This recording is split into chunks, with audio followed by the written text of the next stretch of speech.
छातम जमोला छातम जमोला दुनिया तो ठाहिया साह जी ज़रिया प्यारी उहा बेपराइया साह जी ज़रिया प्यारी उहा बेपराइया छातम जमोला दुनिया तो ठाहिया साह जी ज़रिया प्यारी उहा बेपराइया साह जी ज़रिया प्यारी उहा बेपराइया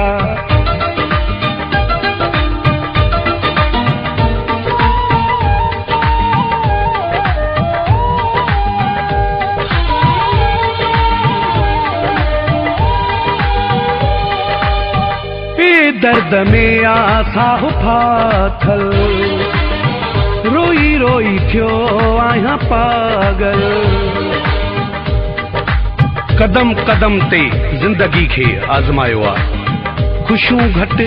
दर्द घणो पिरायो आ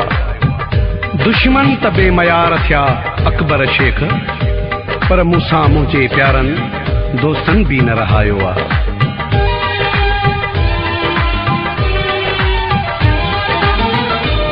दर्द में आसाह फाथल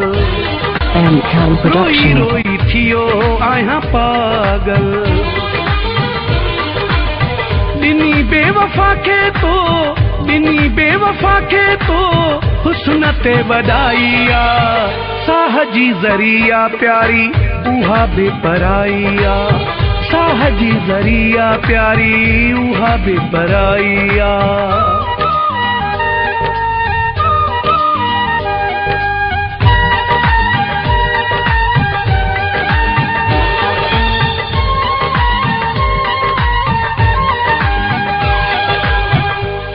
जा ठहियल सोना चेहरा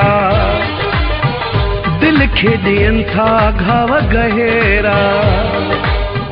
हर हसीन माण्हू पत्थर जहिड़ो छो आहे हिन दिल ते सितम मुंहिंजे थियो अहिड़ो छो आहे मुमताज़ शेख वई मोहबत हली माण्हुनि मां पोइ बि सोचां थो जग में जहिड़ो छो आहे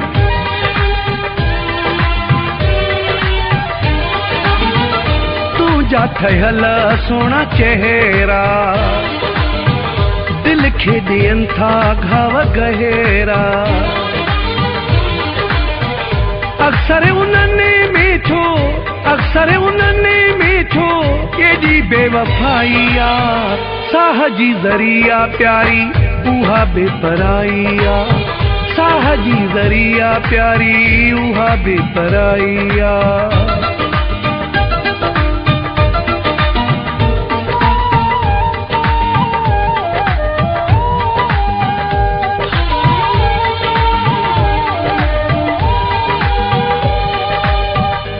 देशी नज़ीर आज़मायो मुआ मज़ारी पछतायो माण्हू दिल लॻाए छो मटिजी वञनि था प्यार ते हेराए छो मटिजी वञनि था मक़सूद मोलाई साजिद उमराणी छा कजे पंहिंजो सदाए छो मटिजी वञनि था छो मटिजी वञनि था